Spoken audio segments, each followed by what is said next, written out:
Okay, so everybody, before I start the podcast, some news. Sister Christian Kendrick has quit the show. We had a bad fight. We're no longer friends, so it's just me. Okay, this is all untrue. Very unfair of me. I'm sorry. This is Lawrence Lewis, and I'm here by myself today. No Sister Christian. She's busy shooting. But today is Thursday, August 13th, 2020. This is the Producer's Happy Hour. It's a weekly podcast, normally with two producers on opposite coasts. Christian, who's in New York City, is busy working, so it's just me here today in Los Angeles. And we're here exploring what it means to be a good producer as we come out of this global shutdown and figure out how to get the film industry back to work safely while still navigating the coronavirus. And the only way we can do it is by sharing stories about how people are keeping each other safe on set. So we want to hear from you. Please email us at producershappyhour@gmail.com, or better yet, send a 1 to 2 minute voice memo. Just follow the instructions on our website, producershappyhour.com.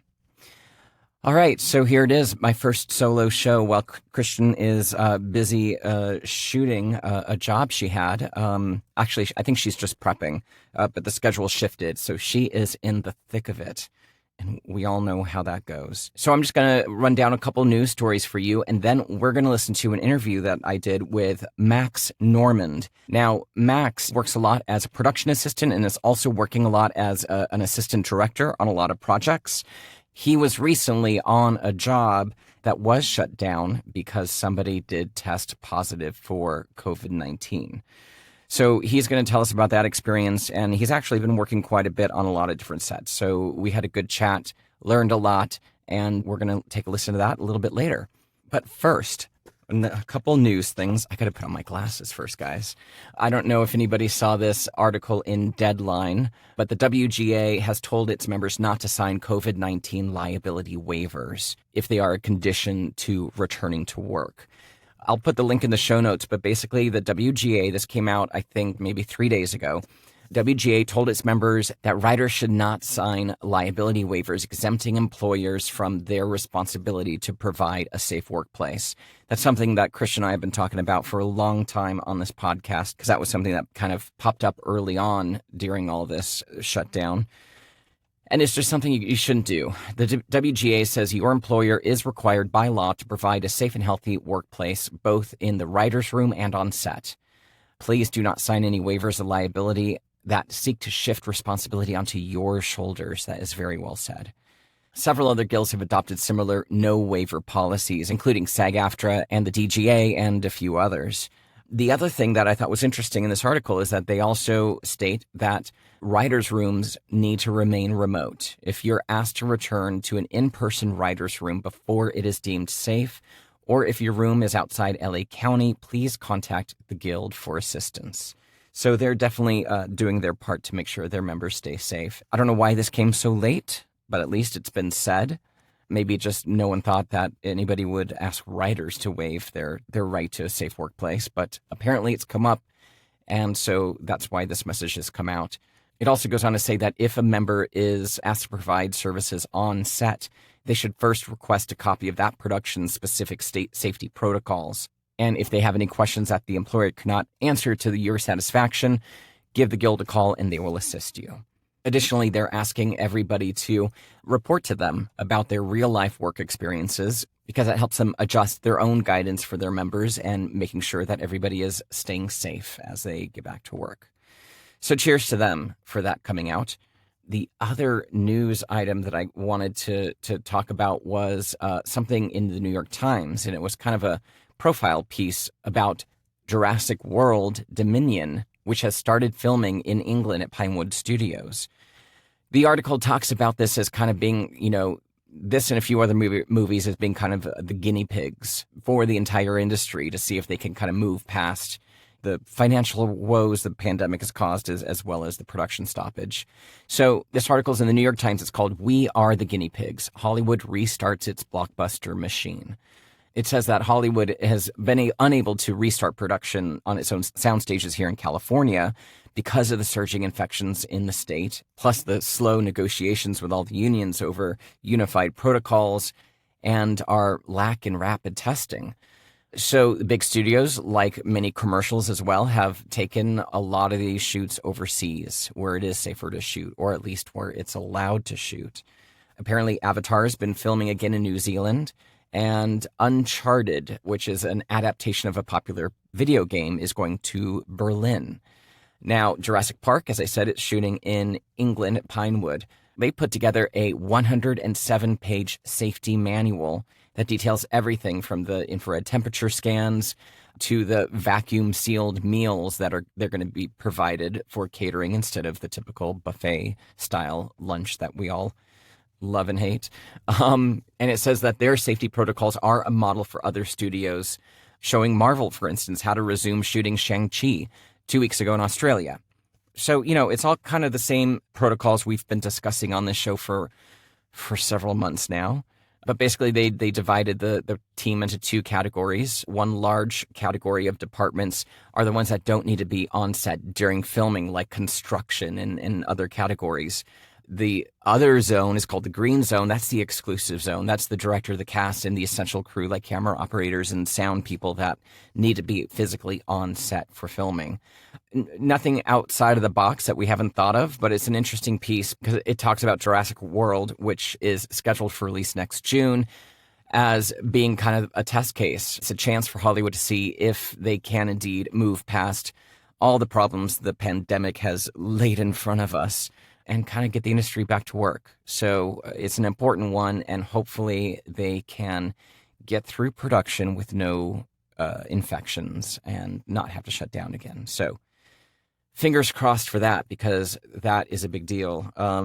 I recently saw an article that talks about the fact that most likely the coronavirus is not going anywhere. We're way past containment. I don't know if I spoke about this on the last episode, but we're way past containment. It's not going anywhere.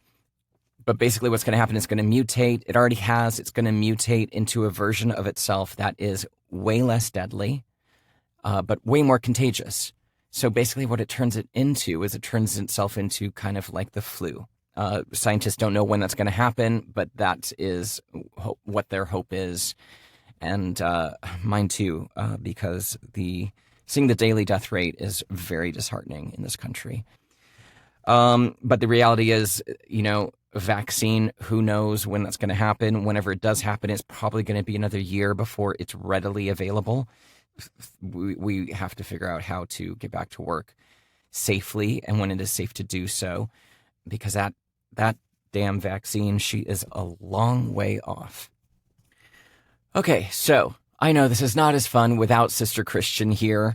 So we're just going to get right to the interview with Max Normand. But first, go to our website. There's a couple of pages to look at. One page is called Do the Work. On there, we have a lot of anti-racism resources, and we're not going to let up on this because this has become embedded in our show, as it should be. It's a mission of ours to continue to talk about this and see what we can do to help dismantle the systemic racism that has plagued our society as well as our industry. So on that page, there's a lot of anti-racism resources for you to educate yourself, and there's a lot of actionable items on there. A lot of petitions you can sign and places you can donate to or foundations you can support. So please check that out. The other page to check out is called Take Action. And on here, we have a lot of charities that you can contribute to, or if you need help yourself, there's places there that can help you, such as Feed the Freelancers. I think it's common in our business that if you're not working, it kind of feels that you're bad at your job or you don't have the right contacts anymore. And that's just not the case anymore right now. So reaching out for help is not something to be ashamed of. Please check out this page. In fact, I made a new list of financial relief organizations and opportunities for people that work in the entertainment industry. I'm going to put a link to it here in the show notes. I've also posted it today in our Facebook group. If you're not in the Facebook group, please join us. We post a lot about the topics we talk about here on the show. We post the articles that we mention on the show and a lot of fun stuff. So in that Facebook group, it's called Producers Happy Hour. Just look it up on Facebook. Easy to find. I already put this link in there. I'm going to put a link to that in the show notes. I'm also going to put a link to that on the Take Action page. It's a good list. Hopefully there's something there that can help some people. Power the Polls is another one. We're facing an unprecedented shortage of poll workers. So that could mean the closing of some polling places or very long delays. So if you want to volunteer, I know it's risky for your health, but if you have the strength and courage to do that, it's very much needed. Powerthepolls.org. Also postcards to swing states. You can order some postcards, send them to first-time or rare voters in swing states and get them to get to the polls. And save the post office. I don't know if you guys heard last week, the new Postmaster General unveiled a massive overhaul of our nation's mail service and displaced a lot of top executives and centralized the power around himself. And then what I heard this week is that they're removing a lot of the automatic mail sorting equipment from the post office, which is definitely going to slow down the mail system, probably cause a lot of doubt about the mail system in national opinion, and sadly prevent people from voting by mail or trusting vote by mail, and in fact, even slowing or blocking vote by mail. So sign the petition on that page and support the post office in any way you can.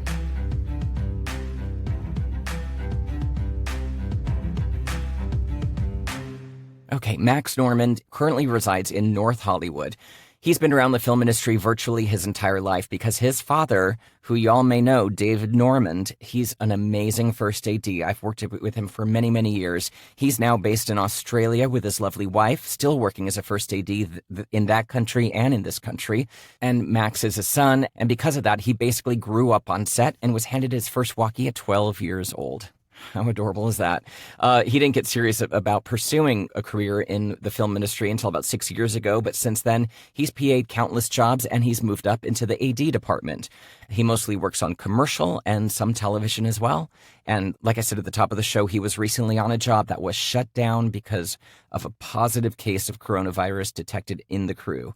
And he's going to tell us that story and also give us a lowdown on the various jobs that he's been seeing and how they're keeping people safe. So let's take a listen.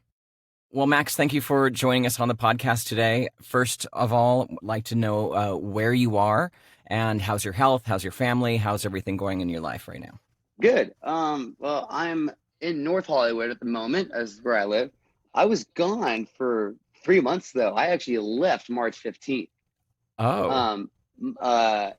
It wasn't just the TP that was gone one day. It was like all the food. I was like, oh, I know what happens next. Yeah. And I've seen enough movies, and the potential is always there for some really scary ideas. Absolutely. And LA is just, it's widely known as one of the worst places you could probably be in a kind of time of crisis like that, where, say, society structure breaks down. And thank God none of that really did happen. We all pulled through together.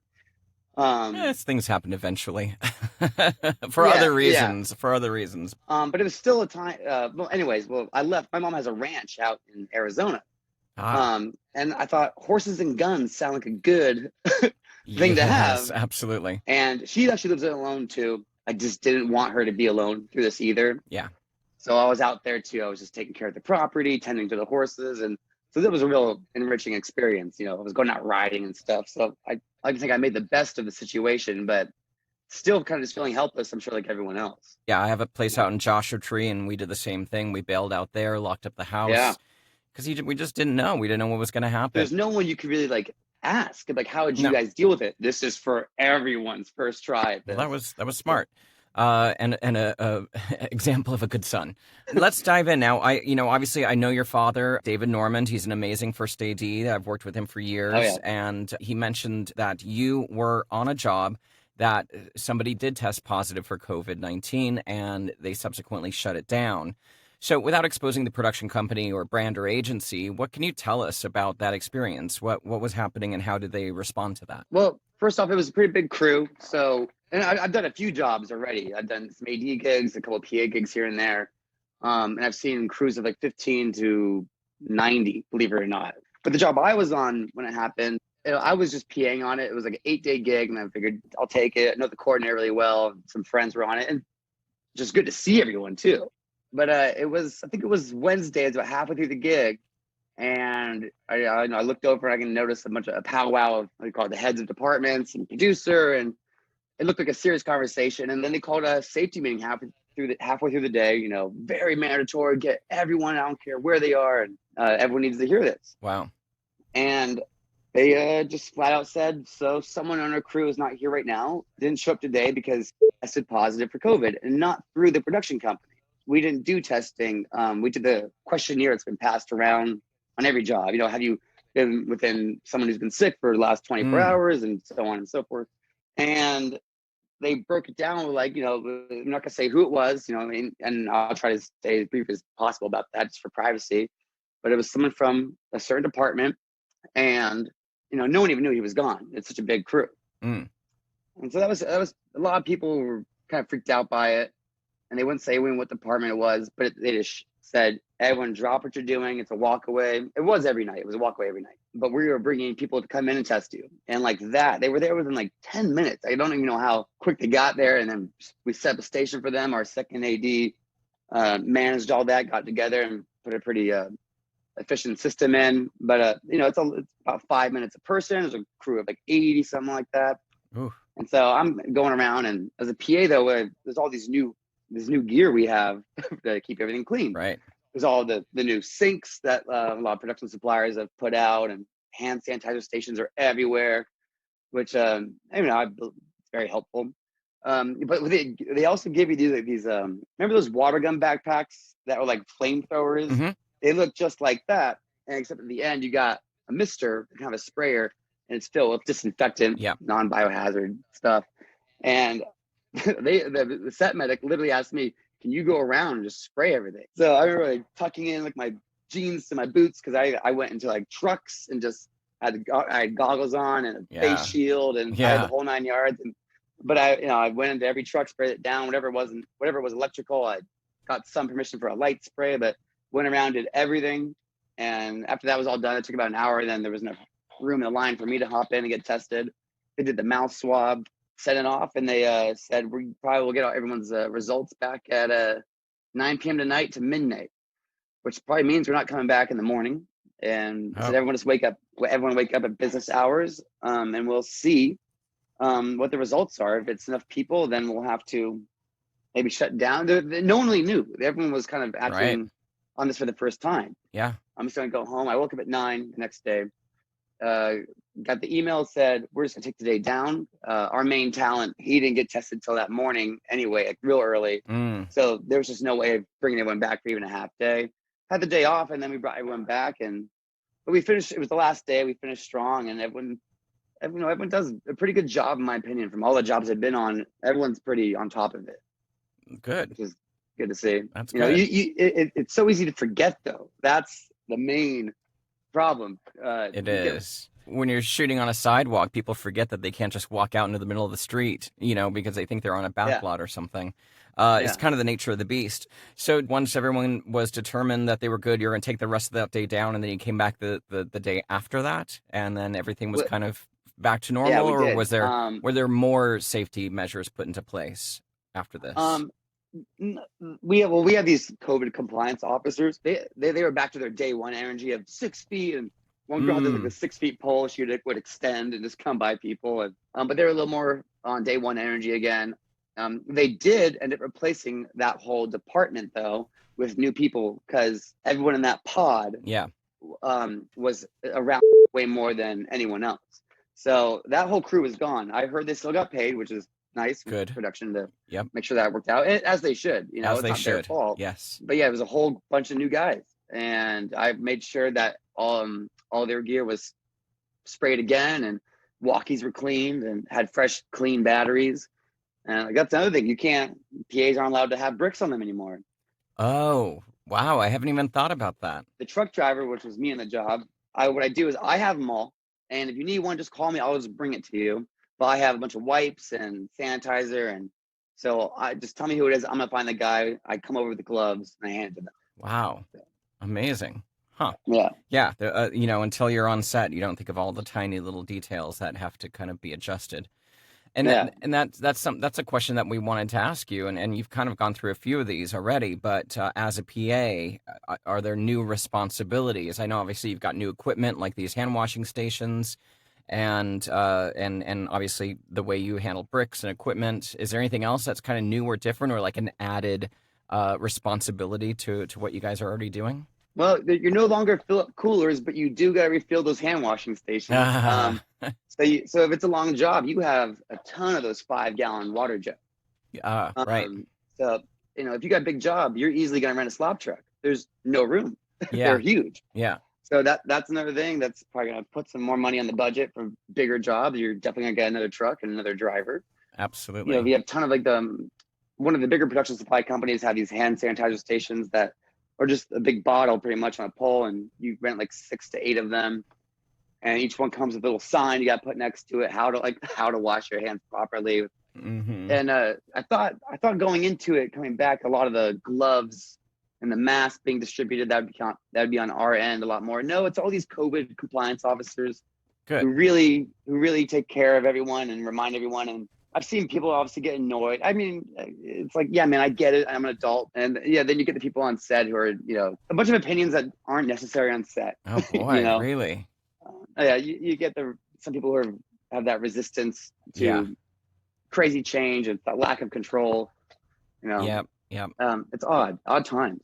That is really odd. So how many jobs have you done? You said you've done a few. I think I've done about 8. I Eight came back. jobs. Wow. Yeah, I was out in Arizona the first one, and that was a big crew too. And you had a lot of the Arizona locals who were not so much respectful of these new rules. It's a different atmosphere out there. They weren't as careful. They weren't irresponsible or reckless, Okay. but it wasn't like the LA kind of vibe. It's just a big city, lots of people, Right, right. a lot more chances. It seems like Yeah. the mask and the heat out there was brutal. I'll Oof, tell you that God, much. I can't even imagine. So you mentioned pods. So tell me about the last job you did. What were the different pods that they kind of established? The pod itself really just is that it's another term for that department. But the pod also kind of represents, like, we'll build these pop-ups for them. If it's hot, we have a couple of fans. Make sure Crafty runs water. They run it very safely. There's no touching of any of the drinks or anything with the skin. But like when you're not on set, when the AD will bring in art, hey, lighting, get out of there, go back to your pod. It's pretty much a tent by your truck, right? You're just away from everyone else. Yep. You're not going by, passing everyone. Just hanging out on set. Yeah. Yeah. And that still happens though. Of You course. you can't be down the street and take 5 minutes to walk back to set when time has always been such a huge factor for every department. Yeah. We get a big name on set too, and can't make him wait. Right. So, but you find yourself violating that 6 feet thing constantly. I bet. I've gotten pretty good at remembering a good trick. Someone will start walking toward you to tell you something, and once they kind of get within that personal bubble of yours that's now 6 feet bigger, I start walking backwards, and it kind of gives them oh yes, you're right, yeah. Right, right. Nice. Yeah, I'm just trying to follow the rules so I can keep doing what I love and make the money that we like. Exactly. I think that's kind of, by sharing this information about what it takes, hopefully people that maybe are resistant to this kind of change understands that we need it. We just need to do it so we can all keep working. Yeah. Has there been any situation that you felt unsafe or uncomfortable in any set? Not to call anyone out, but just your own personal safety, or if you felt fine with everything? Nothing too crazy. You'll see people take off the mask to get some fresh air. Yeah. Which is allowed, as long as you're not near anyone, trying to breathe in the gear. And then you'll see that sometimes they'll forget, and another one of their department members will come by and they'll start talking, and the job is more front of the line of priorities than the safety requirements. Mm-hmm. And, and I'm guilty of it too. And you go, oh crap, I got to put that back on. Right. But no, I haven't really felt that unsafe. I've seen some people who have more caution than I do. I kind of try to have faith in the system. Yeah. And for one, I just have too much to worry about when it comes to set than it does the mask on my face. And you kind of just have to still get this day done. Which kind of trumps a lot of that. But no, I never personally felt unsafe. Good. Good. Yeah. Are there things when you get a call to take a job that are you only taking jobs from people you know? Or are you asking certain questions to make sure that they're following the protocols, or is it just kind of feast or famine? You're lucky to be getting the phone calls in the first place, because a lot of people aren't working. So what's your approach to taking these jobs? I mean, I've kind of said yes to everyone. If it was like a one-dayer, maybe I think I said no to a couple like one-dayers that seemed like they were kind of be more like brutal jobs. Yeah. Every job of its different size kind of had a different size safety procedure too. I did a couple. I AED'd a couple of still shoots was like 8 of us, and it wasn't as big as a deal. But no, I haven't been scared to say yes to a job. Everyone's been doing a good job. Good. So That's good. What's been the hardest thing to get used to besides, obviously having this mask on your face all day? Has there been anything that's been surprisingly annoying or frustrating or difficult? the mask and the heat, Yeah. that's tough. Yeah. It's like a whole ocean is under there, and like a gross ecosystem of Especially living right creatures. now in the middle of August, right? Oh, when we were in Arizona, yeah, we were Oof. shooting inside almost every day, but you have to go outside and get something, and instant, just like a Ugh. waterfall. Yeah. That was tough. Or even having gloves on in that kind of heat. Yeah, Those are weird. That's a weird feeling. I've never had that before. are people wearing gloves on set right now? Wardrobe and makeup are usually armored Yeah. up pretty well since they're near all the talent. That makes more sense. Yeah. Yeah, But no one's mandating gloves on sets right now, no. no. I think I've seen a couple times, like if you're on the actual set we're shooting, you're moving stuff, they'll put gloves on, but not so much when it comes to gear. And just another new kind of rule is don't touch anyone else's gear. Yeah. You know how many times I've leaned against a grip cart or a camera. Sure. you Yeah. know? Yeah. Well, especially if you're helping out first CDs, like clear all that shit out from that corner over there. We see it. It's in the shot, and people run over Yeah. and start helping to move stuff. There's a lot of these days now. Do not touch grip or camera Yeah. gear, or even more. Yep. But every AD who's been on top of that kind of stuff too has been very, very patient about it as well, and understands, and he's not forgetting that this issue exists. Yeah. So people are pretty forgiving, director, producer. It's like, it is what it is. We have to be safe if we want to keep doing it. Yeah. Because in all honesty, I don't want to do anything else. So Right. Yeah, I know. I'll I think do what it takes. we're all in the same boat, hoping to somehow save this industry because, some 9-to-5 office job isn't really going to work for most of us. No, I'm very happy being back. It's been really great. Good. Well, it sounds like you've been on some pretty good jobs that have been fairly safe, which is very heartening because we've heard of some problems out there. So outside of all these changes to work and stuff, what do you miss? I mean, one of the best parts of this job, to me anyway, is you randomly get to know these people like almost to their core. And because of the 6 feet thing, and you don't want to, a lot of mechs talk about accumulating minutes with people over the day. Right. Like, obviously you have to go talk to someone, but once you're done, try to back away and trying to accumulate 15 to 25 minutes throughout the day with them. I miss kind of getting to know people and kind of just shooting the shit with them. You know, I'm not going to yell that across someone's front yard for everyone to hear our personal information. I kind of miss just learning about all these different characters. It's kind of one of the best parts. There's so many different stories out there, and these people who just all have their own kind of version of this passion. Mm-hmm. It's always kind of been, I've always enjoyed hearing about that, how they got to this, where they want to go. And you don't get a lot of that anymore. You got to stay away from everyone. So it kind of takes humanity out of the work a little bit, right? Yeah, I really wanted to keep talking to this guy, but then we had to I got to go over there, Right. So, man. Yeah. And what about the COVID compliance officers on the jobs you've been? They're the ones that are responsible for temperature checks or making sure people are masked and distanced and all that stuff? Or what else are they? Yeah, every morning you got to get that temperature checked. Every job I've seen that, I haven't seen a job without that. The minute I don't see that, it might be a little fishy to me. Yeah. But this was the first one that you got your temperature checked on the way out of set too. And that's the only way you can go home. They would wait at crew parking, a little tent we set up for them, and you had to go through them to get home as well. Wow. It's nice to see that teamwork because everyone's we all want to be here. So whatever it takes. Exactly. We need it. Well, Max, thank you so much for taking the time to chat with me. This has been great. Thank you. How can people get a hold of you if someone wanted to work with you? You could email me at maxmemyself@gmail.com. It's a little homage to one of my favorite comedies, Me, Myself, and Irene. Nice. Yeah, if you need non-union AD or PA work, I love it all. So. Awesome. All right, Max. Well, I've seen you on many sets, and I look forward to seeing you on some sets again soon. So, hang in there. Well, thank you for having me, Lawrence. I really appreciate it. Thank you so much. One. You too. All right, special thanks to Max Norman for spending some time with us today. I really liked his trick of walking backwards when someone's approaching too close. I'm going to start using that in my daily life because I think that's a polite way of reminding people to keep their distance. And it's just one of the things we got to do to stay safe. All right, guys, I got to do these credits all by myself. Oh my God. This show is edited and co-produced by Rob Bloomkey. Artwork and logo designed by Christopher Daniels, and our music, you're listening to it now, was composed by Kyle Puccia, who was recently featured in Voyage LA. I'm going to put that in the Facebook group as well. Thanks everyone for listening. Christian's going to be back next week. You won't just be stuck with me. Until then, stay safe, stay connected, and stay active. Wash your hands, wash your damn phone, it's disgusting. Don't touch your face, and when you go outside, please wear a mask. We've all learned that's how we're going to control the virus, and that is how we're going to get back to work. I'm cleaning my phone right now. That's the noise you hear. Be sure to send us your voice recordings or your emails to producershappyhour@gmail.com. You can reach Christian at sisterchristianproduces.com or me at lawrencetLewis.com or voiceoflawrence.com for voiceover work. All right, guys. We'll be back next week with Christian, I promise. Bye.